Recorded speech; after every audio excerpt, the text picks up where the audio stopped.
Tech Talk with Matthew Dickerson. Matthew Dickerson. Tech Talk. Sit back and relax. It's time to talk technology. Surface skimmers, snorkelers and deep divers alike of the technical news world, that is, this is your heads up. It's time for you to come up for air.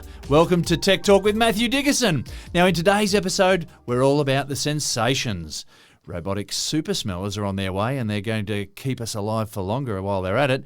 Now, coming out of Japan is a new flavour of ice cream that won't leave your arm all sticky. And look out this Halloween, Ultra Skelly is coming to scare your collective pants off. But before we get into all that, we probably should bring our resident expert to the microphone. Welcome, Matthew Dickerson. Thank you very much, James. Thank you. And I just got a little story this week about a group of people that I spoke to who gave me one of those classic stories that everyone has a bit of a laugh at, but it's real. And this is what's happening in today's society. Is it at someone's expense, is it? Well, it's not really at someone's expense, except there is a lesson in all of this. Right. I was giving a talk about anti-scam, about cybersecurity, about a whole range of things to be safe online. And someone put their hand up and said they had a friend, maybe it was them, but they had a friend, as they said the story, that was convinced, absolutely convinced they were in a relationship with Kevin Costner. Now, Kevin Costner, well-known actor, done some wonderful movies over the time. And they met him online. Oh, right. Okay. And this friend was saying, I'm not convinced you're in a relationship with Kevin Costner. You're an 80-year-old woman. Do you think Kevin really would want to be in a relationship? And apparently he was going to fly his private jet to Australia, come out and visit this particular lady, and then take her to Queensland. Not sure why Queensland, but take her to Queensland for a holiday. She was pretty excited about all of this. Mm-hmm. And her friend was trying to convince her that maybe this wasn't right. Have you spoken to him? Because obviously most of the information will be on text. Yeah. She said, yes, I have. And I know Kevin's voice. And it was Kevin. I know it was Kevin. So they've gone past texting. They've gone past sending a few old photos. Here's me. Making phone calls out of the blue. Hi, this is Kevin Costner. I'm just wondering if you wanted to go start up a relationship with me. I'm not sure how he picked this particular lady out of all the millions of ladies that Kevin could probably have his choice of. Yeah, right. And I said, it's okay as long as she didn't hand over any money. And of course she said, well, yes, she did. $3,000. The love game is a cruel one, isn't it? It is. And I said, so what did Kevin need $3,000 for? What particular circumstance in his life? And I just quickly picked up my phone and said, net worth Kevin Costner, and it came up with about $250 million. Yeah. And I said, Kevin's worth about $250 million. What did he need $3,000 from this lovely lady, 80-year-old lady, to give to Kevin? What was that for? And she said, well, he said he was just between movies and needed a bit of cash to tide him over. So I said, please tell me it wasn't paid in Bitcoin, but it was almost paid in Bitcoin. It was in Woolworths. Now, no, this is nothing where Woolworths have done anything wrong. In Woolworths gift cards. So I'm picturing Kevin Costner sitting in a lovely home, maybe the Hollywood Hills. I don't know where Kevin lives. And he's going, I've got to fly to Australia in my private jet to meet up with this lovely lady. Yeah. And I just need $3,000 worth of Woolworths vouchers because, well, I don't know, you pay for your fuel at the airport with Woolworths gift cards. I'm not sure. So she bought $3,000 worth of Woolworths gift cards. She took photos of the back of them with the number on there, with the pin and the number, and sent them off to Kevin in inverted commas. And Kevin didn't show up. Kevin was never to be heard from again. Must have had a scheduling conflict. Maybe he got a late movie. How could that happen? Now, everyone in the room was laughing about this, and I said, we are all laughing about this, and as you say, maybe at the expense of this particular lady, but the sad part is people fall for this. They're very good. Particularly in the love game. Exactly right. So we're all laughing and saying, so this is obviously Kevin with $250 million, doesn't need $3,000. Why is he going to fly to Australia? She's heard his voice, and it sounds like Kevin Costner. That's it. And so my point from all of this when I spoke to this group was they're very good. The social engineering they use, the psychology they use is very good to convince this lady. The exploitation of weakness. That's right. Even when he didn't show when he said he was going to show, she still wasn't convinced Kevin wasn't coming. So this friend said her solution was to ring this woman's husband. I said, hold on, a husband? I didn't know about a husband. So she was ready to ditch the husband and take off with Kevin in the private jet and forget about the husband. And the husband actually said, I've noticed some money missing from a bank account. I was a bit concerned that something had happened. I was going to talk to the bank, but thank you for letting me know. And obviously going to talk to his wife and say, are you chasing Kevin, are you? But this is how good they are. And I suppose the warning is we think that's a silly story and we won't fall for it. But, gee, people do fall for these stories. It's so easy to fall for them. Goodness me. Well, look, enough of this jibber-jabber. Let's get stuck into the latest of laptops. Now, have you ever had that first world problem where a photo that you were trying to view on your laptop just wouldn't fit neatly on your screen? All you needed was just another 2 inches of height on the screen and you'd be cooking with gas with a full photo screaming back at you there. Well, Lenovo got... It's Lenovo, not Livono. Lenovo got wind of rollable screen technology. We've talked about that in the past and heard the sad news of your plight with the big pictures and all. So, Matt, we're now living in an age where laptops come with rollable screens. I love the concept. And I'm just going to go back a little bit and just give us a bit of a quick history snapshot here of screens. If we go back to the 1930s, CRT, cathode ray tube screens were all the go. Big, the classic. Yeah, big, chunky, heavy screens. And typically, because of the angle that the electrons were shot out from the tube at the back onto the phosphor-coated screen, typically, not perfectly, but roughly, the size of the screen, the diagonal size of the screen was almost about the same depth. So when you had a 21-inch screen, you might have had a 20-inch depth screen. They got a bit better and they had a better angle of deflection as time went on, but it still got to the stage where if you had a big TV, it had a fair bit of depth about it as well. Yeah. And so they were big furniture pieces.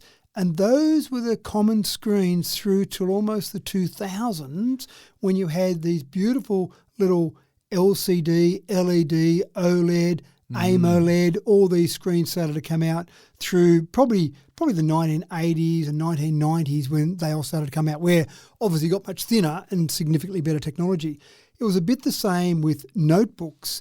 If you go back to the early 80s, you had monochrome LCD screens on those first I remember notebooks. Those. And they were green for some reason or black in terms of the visuals on there. Well, green was probably easiest because cathode rays glow green, as I think is the easiest colour for them to...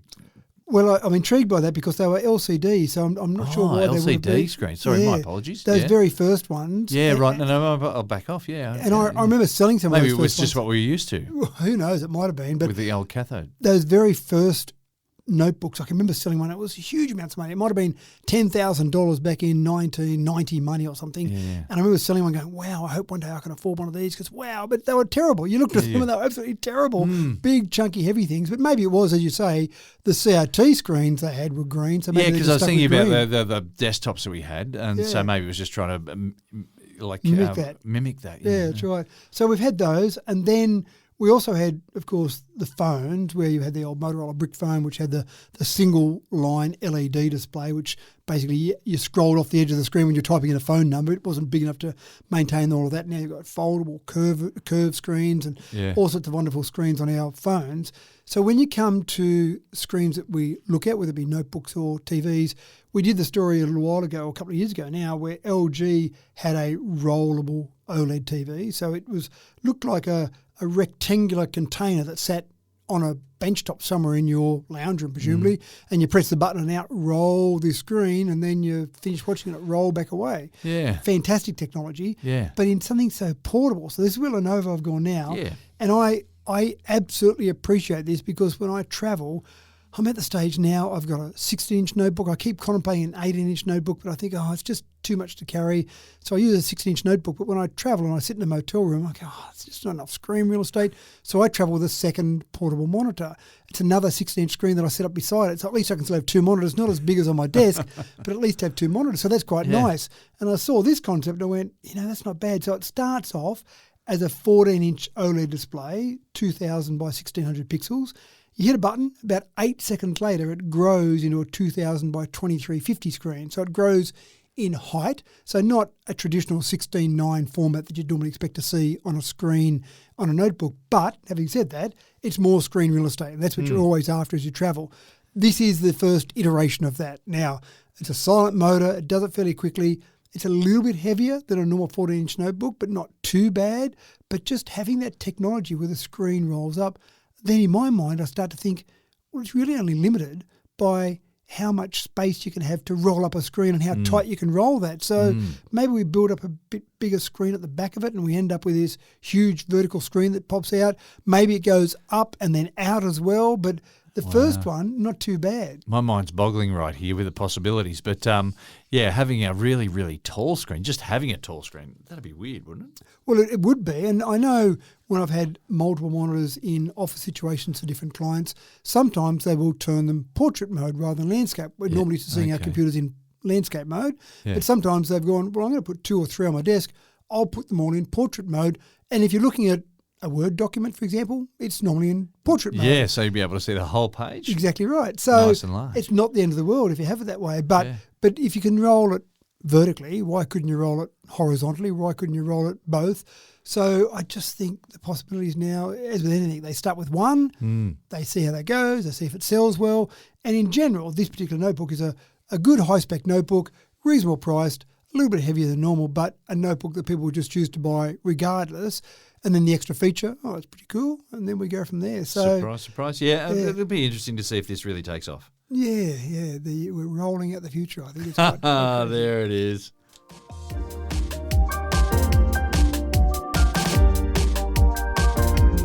Now we're so close, Matt. We are so close.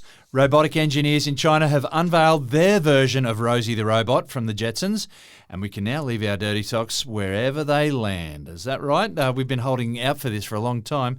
Did you bring the party poppers, Matt? Oh, look, it's almost there. And it's interesting. They've gone for a process where they've said everyone's trying to make a humanoid robot, maybe to make us feel a little bit better, maybe to make us feel like there's something that looks a bit like us. And these particular researchers in China have said, forget about that. It probably looks more like a mop and bucket than a humanoid, which is okay. I don't really care what it looks like. And there's a few limitations. Dirty socks. Yeah, that's right. There's a few limitations. I think the really important part about this process is they've said, let's work on practicality rather than how it looks. And we know we've seen some other robots, Tesla in particular, where they had some robots going around at a conference, and of course they were controlled by a human. Just remote controlled. Yeah, that's right. Yeah. So they weren't really what we want, but they look good. They look fantastic. And these particular researchers have said, no, let's just have something that does stuff that is useful. Now, the first thing they did is they said, we can't have this just go anywhere. We've got to have a map. So you've got to map out your home. Right. And I'm okay with that. It's a bit like lawnmowers, robotic lawnmowers or autonomous lawnmowers. First thing you do is put a wire around the edge of the lawn. I'm okay. I'm okay spending an hour doing that for then never to have to mow the lawn again. I'm okay with a map of my home to say, here's the map, here's where the walls are, please don't go through them. There's a doorway, that'd be preferable to go through that way.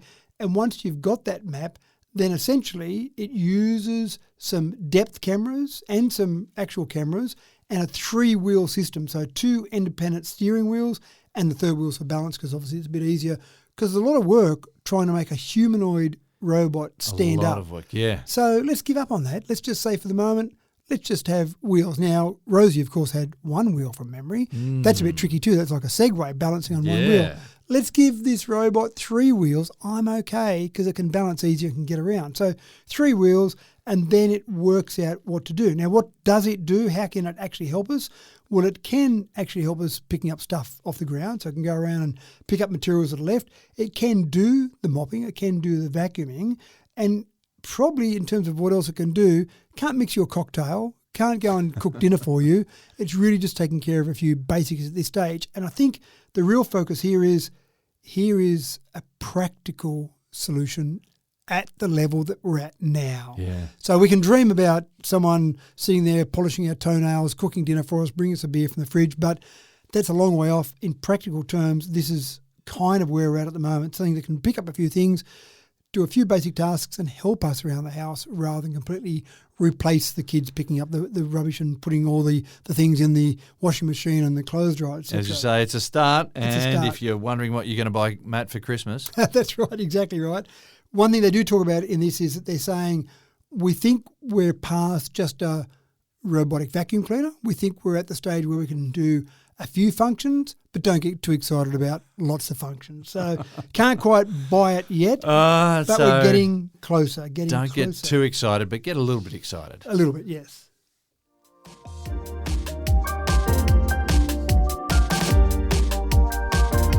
Now, forget facial recognition. AI now has the capacity to recognise people from a mere dot on the landscape, a couple of pixels no less, from what you were wearing, much less than the distinctive features of a face. Matt, this is an amazing story of AI scanning some drone footage of a search in the Italian Alps. Yeah, that's right. Now, unfortunately, the story didn't start that well because the person who was lost was no longer with us, and the family had come to that conclusion, and the search and rescue team, because it was September last year, September 2024, where this particular person, 64-year-old Italian hiker, had gone missing. He'd gone missing off the north face of the tallest peak in Italy's Cottian Alps. So they kind of realised that he was no longer with us. They looked for mobile phone footage, or not footage, but mobile phone location, geolocation with mobile phones to see where he was, and they'd sent out search and rescue teams at the time and couldn't find him. But they'd narrowed it down to a mere 183 hectares. That's a fair bit of space to search. That's right. And you send out helicopters, you send out humans, you're going to be searching that kind of area for a long period of time. So they'd more or less given up and said, sorry, we know we can't find him. End of story. We'll have to go back and look for him, or someone will find him at some particular point in time. Then some researchers came up with the idea of using AI and drone footage to see whether or not they could find people, in this case find someone, just find their body, give a bit of closure to the family. So they sent out a drone and it took 2,600 images from a height of 50 metres. Now, at that height, you're getting pretty good resolution. Sure, we've got satellites. We've got low Earth orbit satellites taking photos of us right now as we're sitting here, James, but they just haven't got that resolution. They're probably sitting at 400 kilometres above the Earth. And in the movies, of course, they've got the enhance image button, but that's not real. Not real. Yeah. That's right. So you're not going to be able to pick up enough detail to try and find a human, one human in the Alps from satellite footage. So they sent out a drone 50 metres above the Earth, obviously very high resolution of the ground, and 2,600 images. We sit down for an afternoon with the family. You know, we're going to be there for a few afternoons. We're going to be there for a long time, and we're humans. We might miss that little bit, that little difference that might be there, but throw this task to AI. And we give AI a hard time sometimes, but we're always looking for good stories about AI. And this is a story where AI was basically showing that, and in one afternoon, fed those 2,600 images, AI said, have a look at image number 1725. There's some red pixels there that look out of character with the surrounding scenery. Yeah, right. So then humans looked at that. They then got a better image of that. Within 3 days, they found this particular gentleman who, again, as we know, had been no longer with us for some months, but the red pixels of his helmet stood out as being just a little bit different to the rest of the pixels in the landscape. So at least they were able to find him, they were able to bring his body home, and the family been able to bury him. But that's a sad ending to a story, but we've got the technology now. So the next time someone goes missing in the Italian Alps or wherever, we know we've got drones that we can send out and say, find some pixels that are different, find something that's different. And if you can do it in an afternoon, we've got a pretty good chance of finding this person, as long as they haven't had a fall or they haven't been bitten by a snake and already died. Then if they're out there just waiting to be rescued, we've got a pretty good chance of rescuing them with this technology. That's amazing. Yeah, it is Absolutely. amazing. So it's getting better all the time, and I think we will see drones used for a whole range of things like this, and I think there'll be expertise in terms of the companies producing these drones, expertise where they'll be advertising their drone products as being able to do this sort of thing. So quite a good story, a good outcome in the long run for all of us.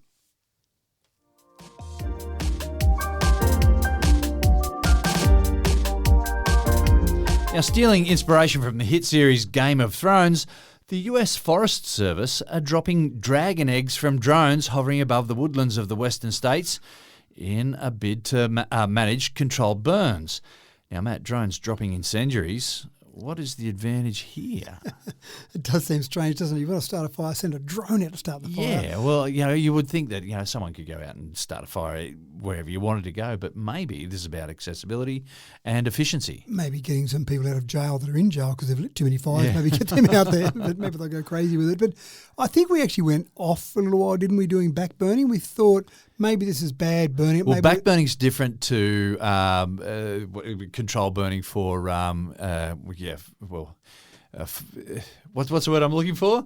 It's the fuel reduction burning. Yeah. No, I always thought back burning was a bit the same, where you just go So out. back burning is happening while you're doing the fire. Oh, okay. While the fire is burning, Yeah, okay, and so you're trying to make a fire break by burning back towards the fire. Yep. Whereas the hazard reduction, but that's the word I was looking for. Right. Hazard reduction burning is where you're going in the winter or low burn seasons and reducing. Well, my mistake, I probably used back burning incorrectly then, because Perhaps they're doing it for both. It's just controlled burning, isn't it's it? controlled burning, but they're doing it in the off season. Yeah. Because I thought we did go off it for a little while. I thought we went, no, we should leave nature and we should let all that beautiful undergrowth keep growing. And then the next bushfire or wildfire, I think as they call them in the US, then went so crazy. We went, maybe that idea of hazard reduction was a better idea. Yeah. So I think we've gone back now to say, let's do some hazard reduction burning, because that means there's less fuel there. And of course, you can do it in winter. You can do it when there's no wind for that day. You can do it when you've got the fire crews ready to go.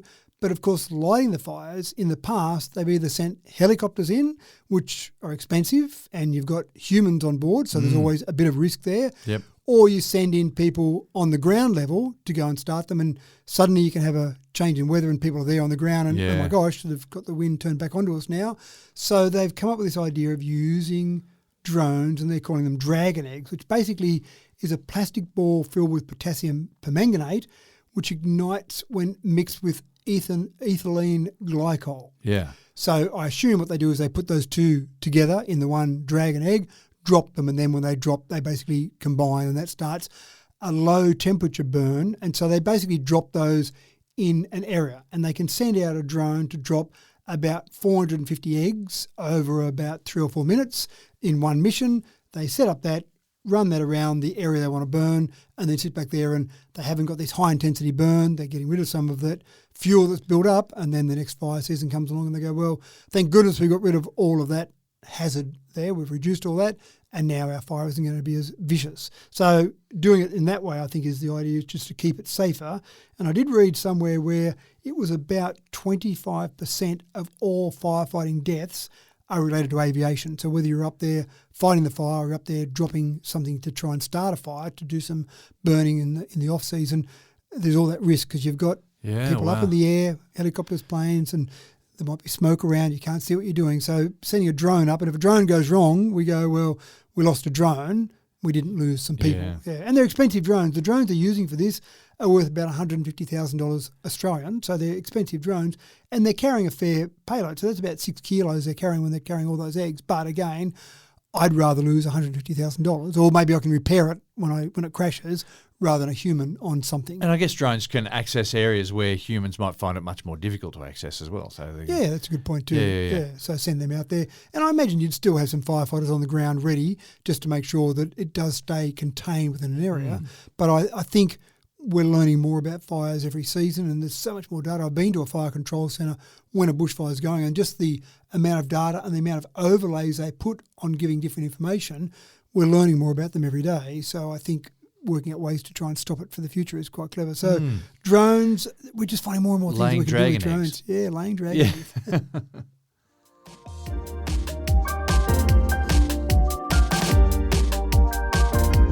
And, of course, we're still on the subject of drones here. When it comes to modern warfare, make no mistake, drones are the new black. In the war in Ukraine, both sides are using them extensively. One limitation, though, has been up to this point in the life of the battery. But that's now changing with solar cells that are now employing both technologies and helping out, in war zones, Matt. Yeah, they do. And they're using these for ambush drones. And it's a little bit like a landmine, but a landmine is a terrible thing. We know about landmines around the world, terrible thing. But also a lot of risk burying the landmines for a start. And then that's it. They're in that one place. So you might capture that land or take back that land, and then you've got your own landmines to deal with. What they're doing with drones, and this is both sides in the Ukraine war at the moment, but what they're doing with drones, they're using them as an ambush drone, where they'll send a drone in and they'll leave it sitting somewhere ready to be used in some sort of attack. Now, it might not be the next day, it might not be the next week, it might be several months down the track. And you've got a couple of problems. For a start, you've got to use some battery power to get it to that place in the first place. Yeah. So you might have used half your battery power to get it there, and then it sits there and waits. And batteries, depending on the type of battery they've got and a whole range of variables, it probably loses maybe 5% of its charge per month, maybe that sort of vicinity, just doing nothing. If it's completely turned off, doing nothing. But how do you know it's ready to launch unless you actually access that drone and maybe have a look at what it can see, maybe have a look at when it's the right time to attack. So they do like to access the cameras on those drones, and of course that uses up a little bit of power, not anywhere near as much as flying it, but you might have all these things in place and then you're finally ready to go and you go, oh, I got 5% battery left. So battery power. That's right. Yeah. So the normal answer to why don't you put solar panels on a drone is because of surface area, the same old question we give many times to many science questions. And if you tried to fly a drone being powered by solar panels, then there's no way the surface area of the drone, a normal drone, would have enough power to keep it going. But sitting there and waiting for a day, a week, a month, you can keep the battery topped up. But also it would mean you could access the camera, you could access sensors on it to have a look around, and the solar panels on there would probably be enough just to keep that going because the motors are what's going to use most of the power. Yeah. So you could have that sitting there just waiting, ready to go. And when it goes, it's fully charged, ready to go, and off it goes.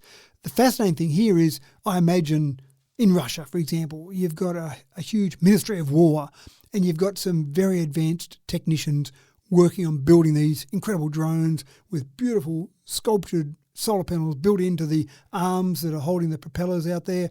But no, they're just going to basic home hardware, do-it-yourself type places. Isn't and they're that amazing? buying basic solar panels and hooking it up to basically have a little charging circuit on there, and off they go. So they're not actually as good as a normal drone because they're not quite so aerodynamic, but they're just using do-it-yourself tools. They're not paying much for these drones, and off they go.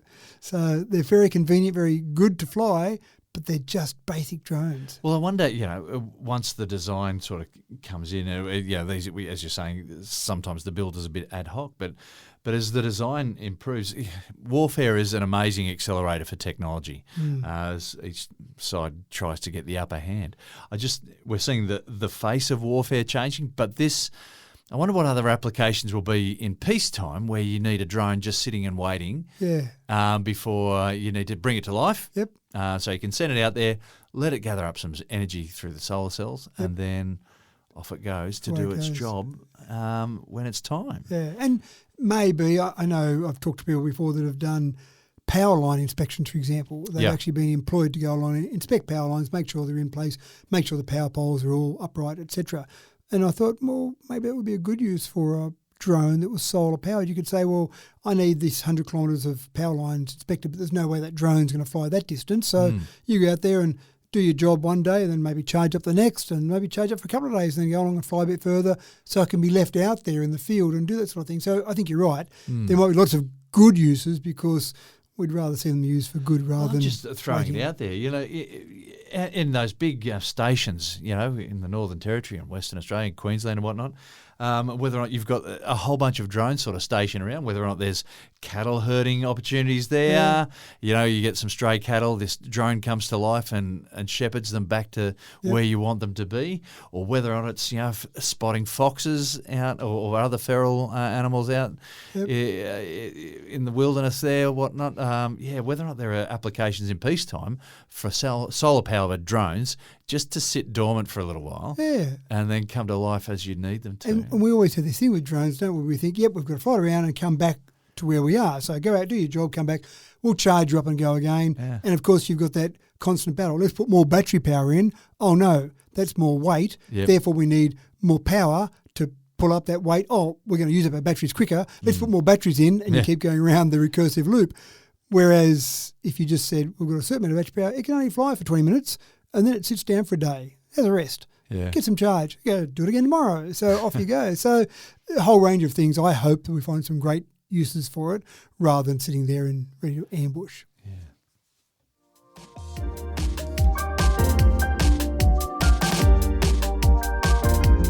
Now here's a term for you. It's artificial olfaction, robotic smell sense. One of those technologies that you or I may have thought about once or twice in the past and then promptly turned our noses to the sky, if you'll pardon the pun. But this is nothing to be sniffed at. Artificial olfactories may be saving lives very soon, Matt. Did you get another couple of puns in there? Why not? Lowest form of humour, so they say.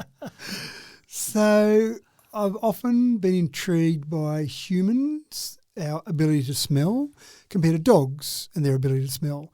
And there's a few reasons for that. So we've got about 6 million olfactory receptors compared to a dog, and there's different dogs, different breeds, but the good sniffer dogs are about 300 million olfactory receptors. So they've got a huge advantage straight away, but it also comes down to surface area.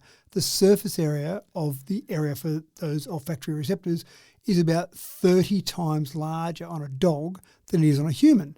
And you look at a dog's nose, you go, well, where's the surface area on that? But they have these very clever folds of tissue. I think turbinates is the word, where they have these folds of tissue over where all those different receptors are sitting. So dogs are very clever at smelling, and they've actually got a larger proportion of their brain dedicated to smell and memory of smell than we have. I'm not saying they've got a larger brain, although some dogs have larger brains than some humans, I know, but certainly the amount dedicated to smelling. So dogs are great. Yeah, and look, we've got cousins called the Neanderthals that are no longer with us anymore, unfortunately, but apparently, looking at their skulls, they had noses that they suggest were better smellers, much better smellers, but I'm not quite sure they had the brain that was able to deal with that. Maybe not. Maybe not. But anyway, look, our cousins had big noses. And we probably didn't get to the stage where we need the smell as much because we've got vision and we've got intelligence and we can work out things a bit differently.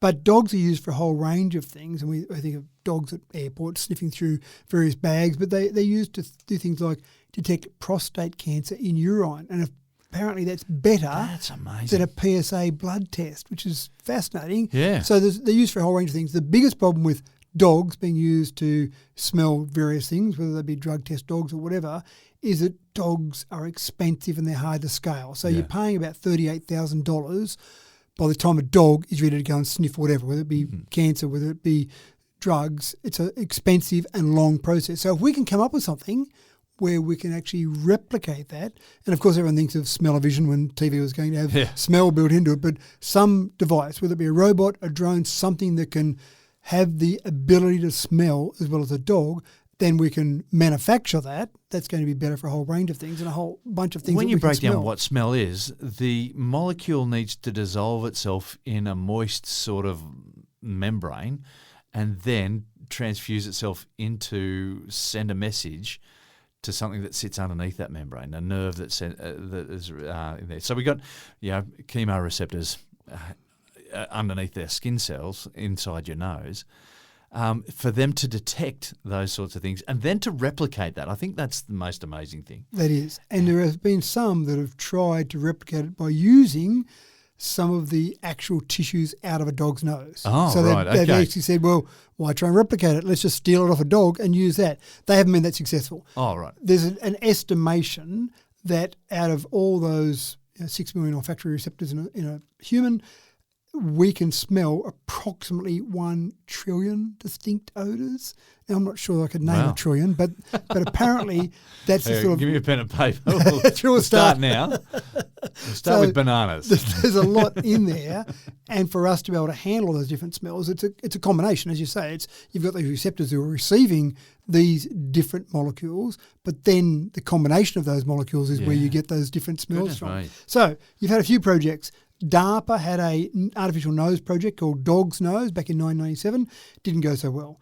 Then you had a project called Real Nose, which is the one that used real tissues from a dog, and that didn't go so well. But this latest one is called Nano Nose. And so they're basically embedding olfactory receptors onto circuit boards. Now, in lab conditions at this stage, they can essentially detect different odours to almost the same level as a dog, but in terms of the concentration levels that are there. So it's all about trying to get to the stage where you could then connect that to some device and say, let's go. So you might put it onto a drone, for example, and send it down a mine shaft, or you might put it around an airport and fly around and try and sniff out drugs that are there. But health, I think where they're really going to score here is health. This is the thing that blows me away. When you get to the stage where you can say, let's actually put that into our smartphone and monitor our health with our breath, monitor our health with our natural odours that come off us, monitor our health with urine tests and smell our urine, that's when it becomes quite incredible. This reminds me of a story of a lady, I think she was an Adelaide lady, and she could smell Alzheimer's disease. Right. Did you hear about this? No, I haven't. Dr. Carl was talking about it once as well, I can remember. But yeah, no, so they even put it to a scientific double-blind test even, and she got nearly everyone right. But then after the ones that she got wrong, she picked them as having Alzheimer's. They end up getting Alzheimer's later on. Wow. And so if we could find out what it was about her olfactories that could smell Alzheimer's, we could get a heads up and we could maybe do something about that before it hits. Yeah, wow. So if we can replicate that, if we can get to the stage where we can have a device that we can scale, that we can produce, and then actually be able to smell, quite incredible. But we seem to have been very good at developing things that we can see and things that we can touch and hear. But for some reason, maybe it's just been put in the too hard basket. We haven't really developed that whole smell. Now, the other interesting question is, are they going to produce smells as well? So producing something that can detect smell, great. Yeah. But are they going to have something that produces smell? So you want a banana smoothie? Well, you can't have it, but I'll give you the smell of a banana smoothie. I don't know they're going that far, and that might be where the smell-o-vision comes in. But at this stage, they're just talking about a device to allow you to actually do the same as a dog. Well, a lot of the smells that we smell are from esters, and so we know how to make those esters in a laboratory, But, it'll be interesting to see where this technology takes us. Yeah. Bring on the smartphone with smell-o-vision built in.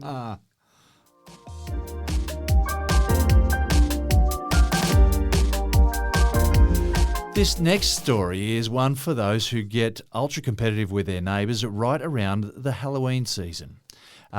Ultra Skelly is the next level must-have Halloween decoration that'll make your place the talk of the tour. It's pretty much fully customisable with sounds and lights and movement, all Bluetooth straight to your phone. Get ready for Fright Night at the Dickerson household, folks. It does sound like fun, doesn't it? So it's something that I'm not a big fan of Aussies getting to Halloween. I know Americans love Halloween, not trying to take that away from them, but I do love some of the things they do.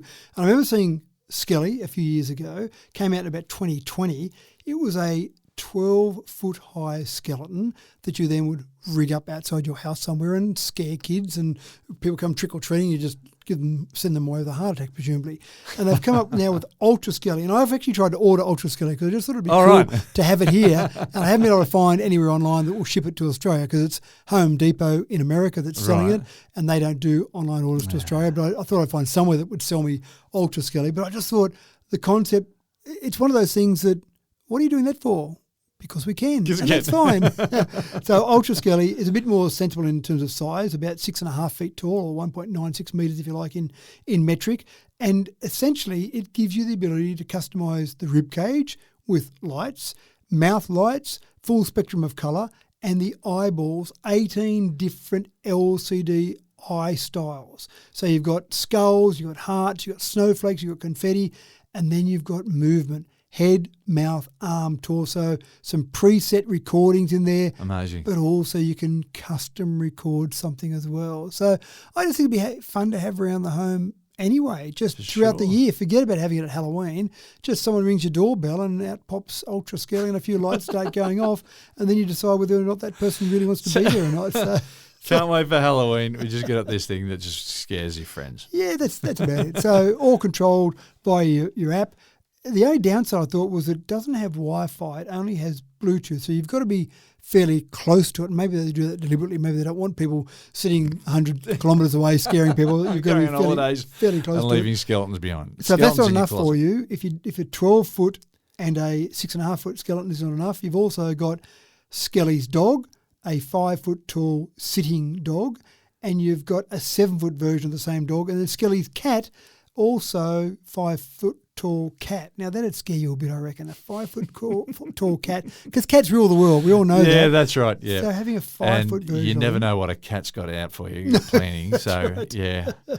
So 5-foot tall cat is going to scare the hell out of me. That's right. And let's face it, it's what we can do with technology. Why not? Let's have fun with it.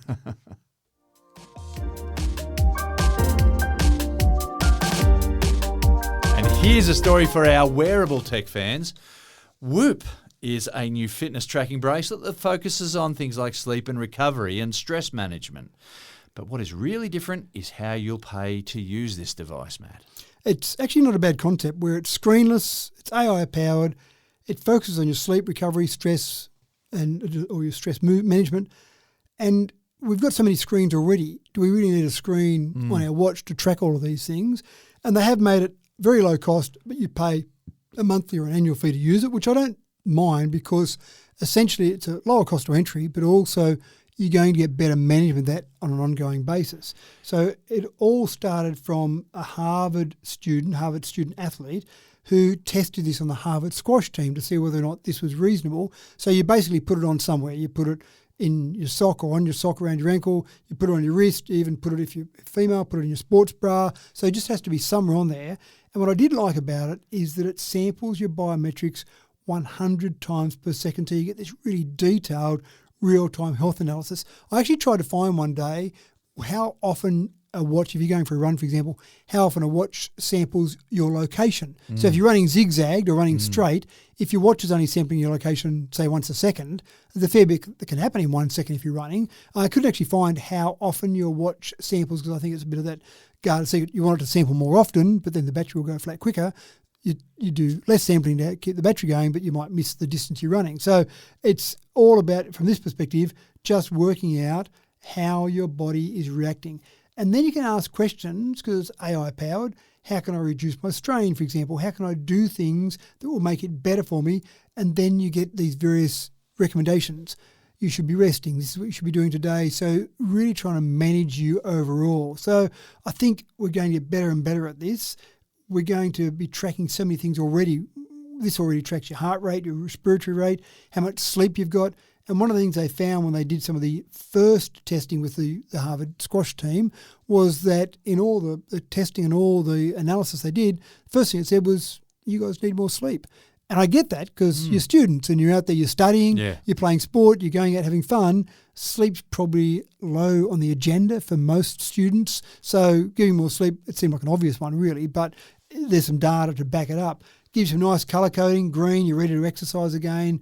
Yellow, sure, do a bit, but don't go over the top. And red, no, you should have a rest. You should have a rest day. Yeah, hopefully for me, it would show rest day on a regular basis. I've got to do it because Whoop says to do it. Yeah. So the other part that I quite like is that it gives you a Whoop age. So here I am. I might be 20 years of age or 30 years of age, but I've got a Whoop age depending on how fit I am and how good a condition my body's in. And obviously that gives you a bit of a target because everyone wants their Whoop age to be less than their real age. They want to be their actual age. So I just think I think we're scratching the surface at the moment with the wearables that we've got at the moment. We think they're good and we think they're quite advanced, but we will see so many different ways. But I think, okay, so I'm a big fan of the lower entry cost. So the unit that you're going to wear is going to cost a lot less. Let's say it costs $40 or $50 or something. I don't know how much this one is.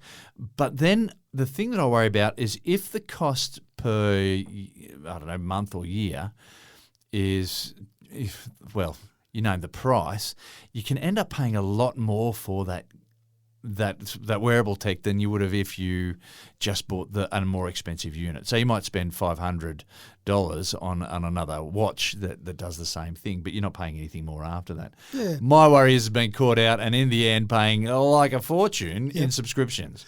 And there's a good point, and I think the part of that is it might be, so the cost of this might be, say, $25 a month. Yeah. For some people that can't afford the Samsung or the Apple Watch, for example, they might be able to afford $25 a month. So that's a good starting point. But I think the advantage of having the subscription model is that means that organisation is focused on delivering value to you every single month. And as soon as they stop delivering value, you go, I'm cancelling that subscription. It's not doing it for me.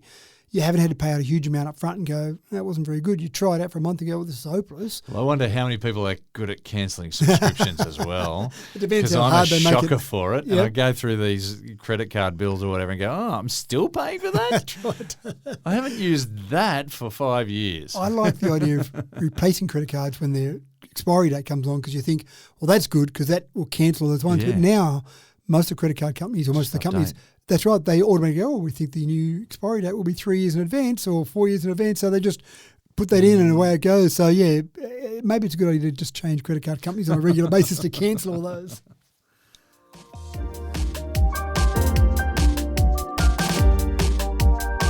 We're counting down the weeks until the end of winter here in regional New South Wales. Oh, boy.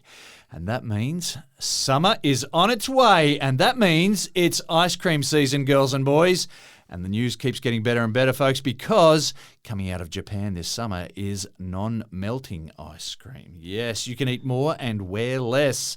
So much to look forward to this summer, man. It's a first world problem, isn't it? I mean, sure. It is. You buy ice cream for the kids, you buy ice cream for yourself. You go on Yeah. holidays, you just have to have ice cream. I don't know what Yep. it is, but maybe it's because you're at beaches in Australia on holidays.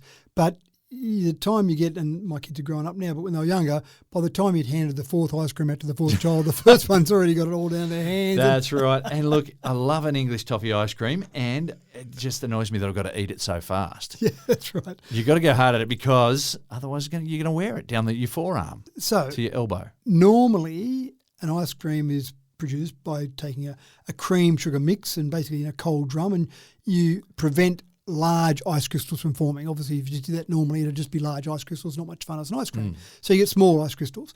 But normally in the process from manufacturing to you actually getting it, there's been maybe a little bit of melting and then reforming, so you get some larger ice crystals and they're a bit more likely to melt a bit quicker. So you get these different stages of melting in an ice cream. Obviously, someone spent way too much time analysing ice cream But melting. it's important. But they've now got to the point where they've been trying using different things mixed in there. So there's polyphenols they've been using, so tannic acid, for example, at different rates, so 0.75%, 1.5%, 3%.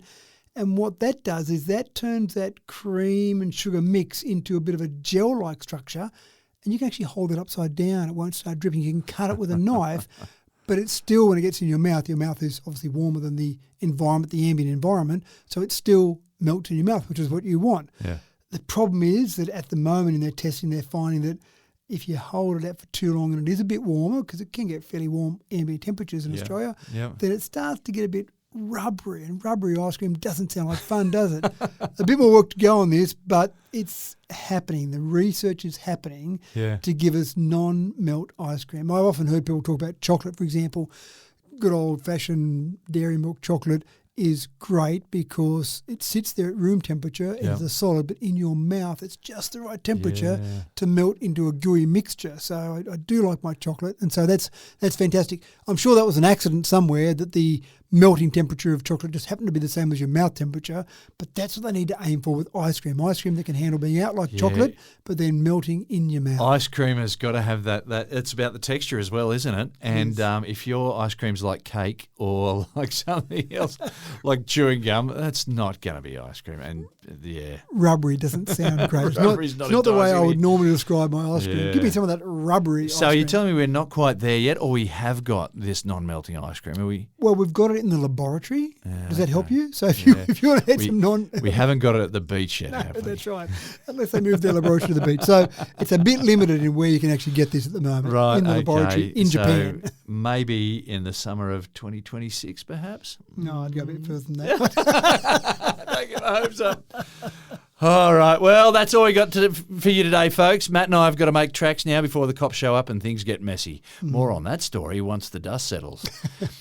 In the meantime, thanks for another cracking tech talk, Matt. My pleasure. And I am going to go and look more at some of these notebooks that are out, because I do need more screen real estate when I travel. So second screen, third screen, It's got rollable you hooked, screens. hasn't it? It has, yeah. I just imagine rolling up. My second screen is almost as big as my notebook, so I have to put it in my notebook bag and then pull out two, but just a rollable one that I shove down on my notebook and then unroll. Why not unroll it and stick it on the wall in the motel room? Absolutely. I love the Yeah, idea. but tell me, the Rosey the robot, has that got you enticed at all? Are you thinking about Christmas here, or? Well, I am, but I do like the idea of it looking a bit more like Rosey. It still looks a bit ugly at the moment. I think it'll scare my friends when they come around. So it's happening. We know every can week we're dress it getting up. 1 week closer. All right, thank you one and all for tuning into another Tech Talk with Matthew Dickerson. It's food for your brain, low in sugar and saturated fats, and super high in anabolic smartoids. So soak it up and feel the cleverness growing inside you. I'm your host, James Eddy, wishing you all 7 days of success and contentment in whatever challenges cross your path. We'll catch you back here again next week for another episode, and we will hope to, in the meantime, we'll take care and we'll see you when we see you.